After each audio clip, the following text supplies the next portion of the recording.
Straight ahead on CCX News, concentration and strategy on full display at Plymouth Middle School. We'll take you to the tournament, now celebrating 50 years. Plus, a Maple Grove entrepreneur's idea for a better fingernail clipper. There's 60, 70, 80 million people in the U.S. that have issues with clipping their fingernails.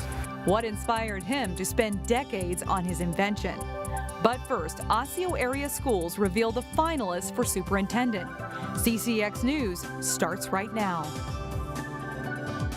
Hello everyone, and thanks for joining us. Minnesota's 5th largest school district is one step closer to finding a permanent superintendent. The Osseo School Board narrowed down its search to 5 candidates. Delane Cleveland joins us now with more. Delane?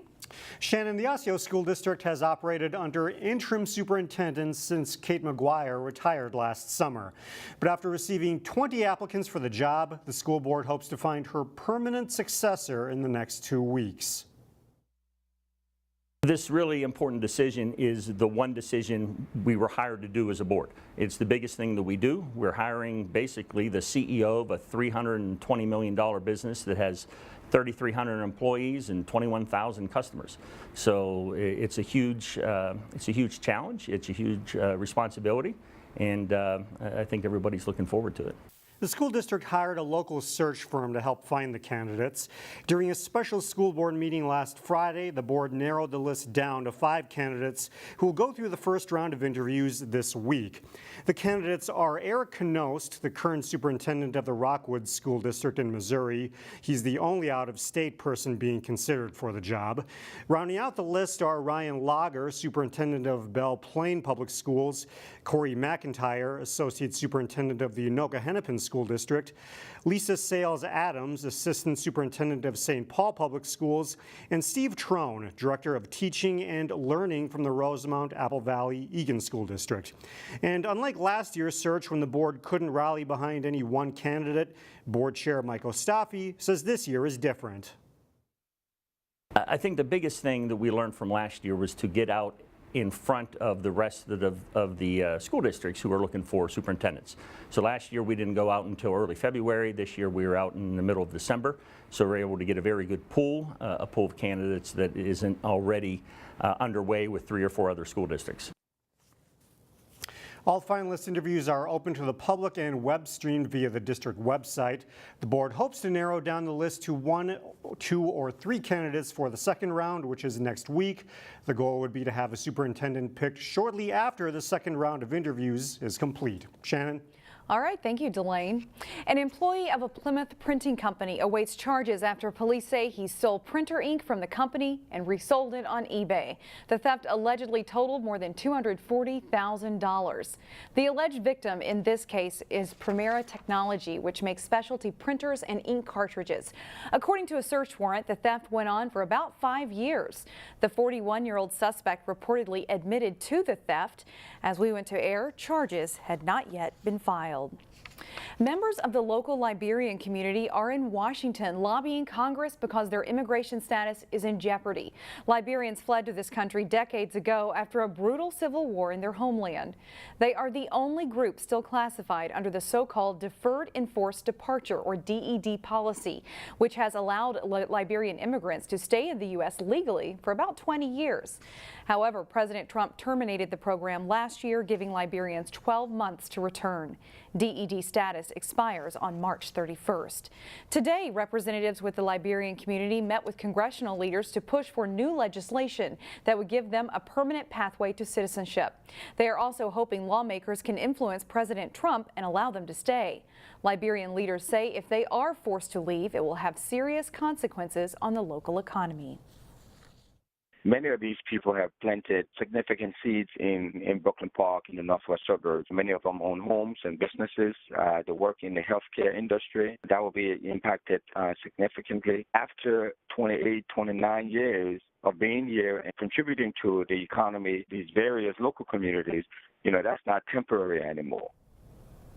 Liberian leaders want DED status extended for 2 years to give congressional leaders time to work on a permanent solution. A new project in Maple Grove aims to meet a demand for new apartments. The Rush Creek Apartments are proposed for an area near the Corcoran border at Bass Lake Road and County Road 101. The developer is proposing 5 three-story buildings totaling 240 units. The Maple Grove Planning Commission reviews plans this week. If it ultimately gets City Council approval, construction could begin in May. Meanwhile, the Maple Grove City Council approved a plan to build a short-notice package delivery station at County Road 81 and 89th Avenue. The project is called Park 81 North. The tenant's name has not been disclosed. Pallets of packages will be delivered here before they are loaded into vans for delivery to homes and businesses. Customers will also have the option of picking up packages at this site. Robbinsdale area schools has a proud history of playing chess. Students from 4 schools came together Saturday for a district tournament that celebrated its 50th anniversary. I've been playing chess ever since kindergarten. To 4th grader Grace Emerson, kindergarten sounds like a long time ago. 5 years. But the tournament she's been playing in has been around 10 times that long. The Robbinsdale District Open Chess Tournament started back in 1969, when a chess enthusiast named Larry Lampert founded a kid-friendly chess competition at what was then called Noble School. Today, we continue on in his tradition of having Robbinsdale Area School Tournament 50 years later. Chess is a fun way to spend a Saturday, but for the competitive chess player, it's not just about playing games. There's a big time commitment if you want to do well and are serious about the game. Some kids spend hours a week studying the game. For Grace, that paid off. I've played 2 rounds and I won both of my rounds. Winning's just the icing on the cake for this young chess fan. For her, the real enjoyment comes from the brain work. It's fun because, well, you can think a lot, and I like to think, and I like things that are challenging, and chess is challenging. A challenge that Grace says will keep her playing for a long time to come. I'm gonna play chess, I think till college. And we hope you do. This isn't the only chess tournament in the Robbinsdale district this year. The School Chess Association State Tournament is coming up May 4th and 5th at Robbinsdale Middle School. Today at the Robbinsdale Hy-Vee, shoppers had a chance to get more than just groceries. Hy-Vee conducted free health screenings. Nurses checked cholesterol, blood glucose, blood pressure, and body fat percentage. February is American Heart Month, and this was Hy-Vee's way of giving people a better picture of their health. Being aware of where you're at as an individual is really important for, whether you're my age or older. I mean, what I do now is directly going to affect what happens to me when I'm older. So, taking advantage of these opportunities of like a free screening is really the perfect time to really get to know your heart and where you're at individually.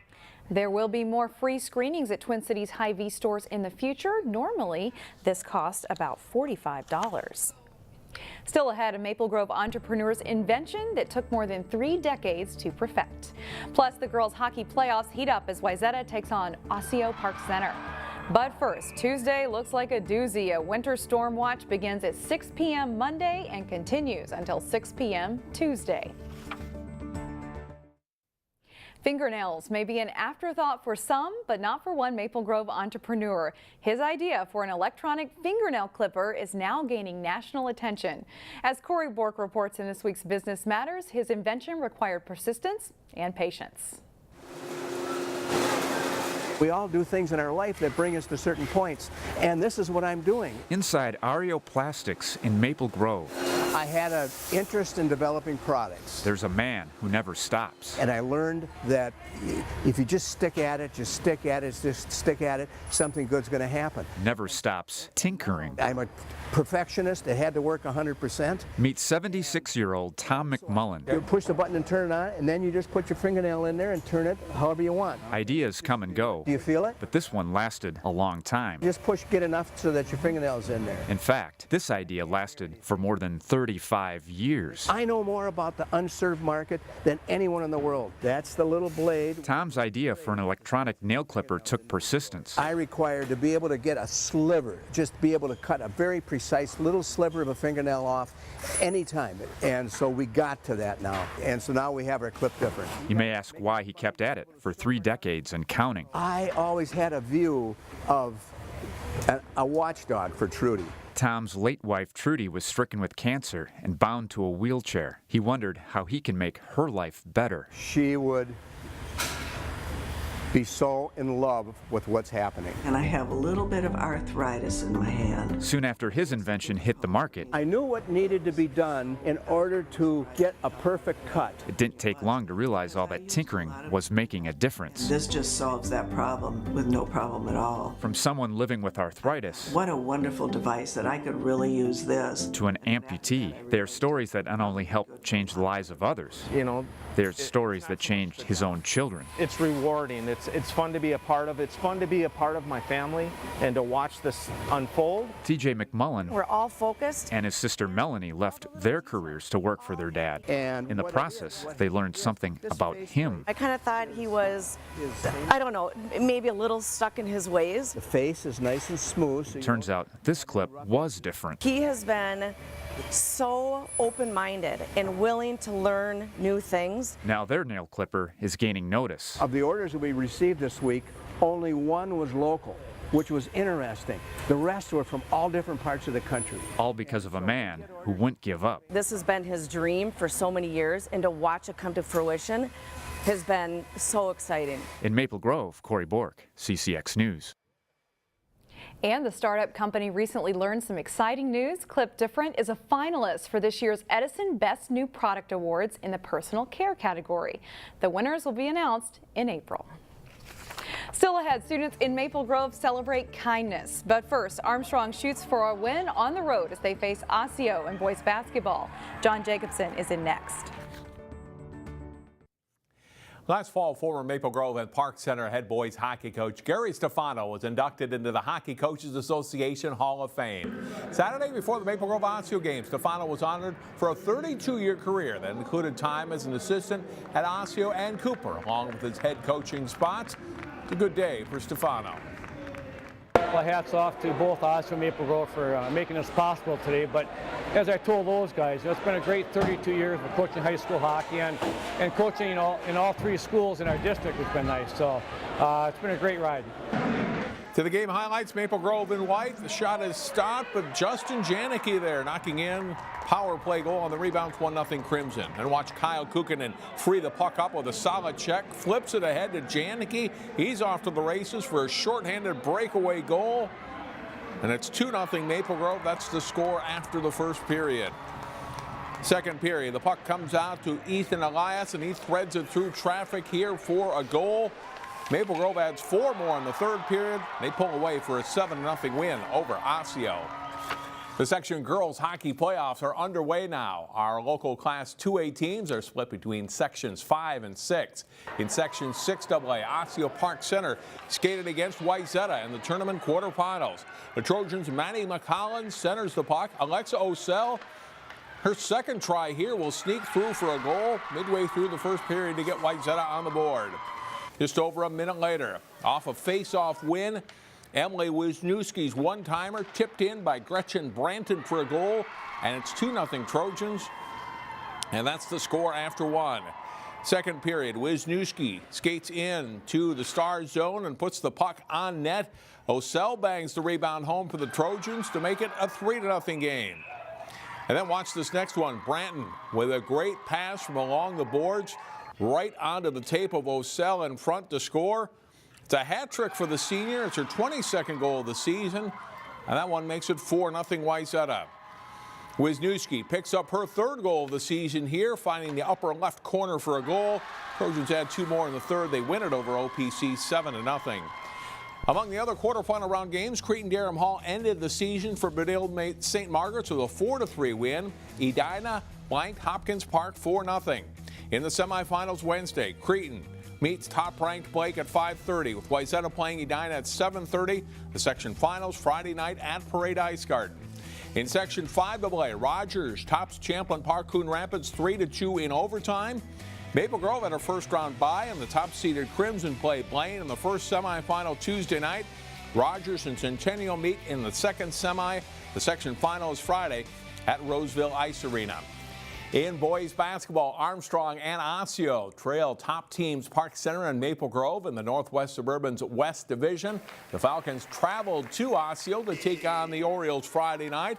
Armstrong's Jacob Breitbach on the nice baseline drive and a reverse layup for an early Falcons lead. Breitbach scores 14 points to lead Armstrong. Tariq Henry starts the drive and then he kicks out the pass. Chaz Franklin buries a three at 16-14 Armstrong at this point. Nice lob pass here. Tyler Everton to Tyler Peterson for the lay-in. Falcons and head coach John Bryant took a 7-point lead into halftime. Early second half, Falcons getting out to run. Devin Fry ahead. Adam Bewin finishes. Armstrong's up 35-24. They lead by 14 midway through the second half, but Osseo makes a run. Cornell Richardson heading for 3 of his 12 points. Coach Tim Tyson's Orioles pull within 4 when Henry drives and scores to make it 51-47. But that's as close as Osseo gets. Nice moves by Fry to get himself free near the basket. He scores a dozen points. Armstrong downs Osseo 58-47. The Falcons did lose a non-conference game Saturday to 10th-ranked Wayzata. Two of the area's and state's best girls basketball teams matched up Friday. It was second-ranked Wayzata at home to face 5th-ranked Park Center, and it's all Wayzata in the first half. Jenna Johnson scoring 27-8 Trojans at this point. In transition, Mimi Schrader to Mara Braun, Annika Stewart for 2 over 19. Wayzata leading 49-19 at halftime. Second half, the screen frees the cutting Braun for the catch and hoop in the lane. She scores 18 points for the Trojans. Park Center battles back though. Today Griffin's three-pointer from the left wing pulls the Pirates within 20 at 61-41.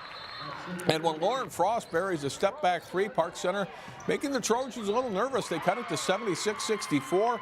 Wayzata, though, doesn't give up the lead.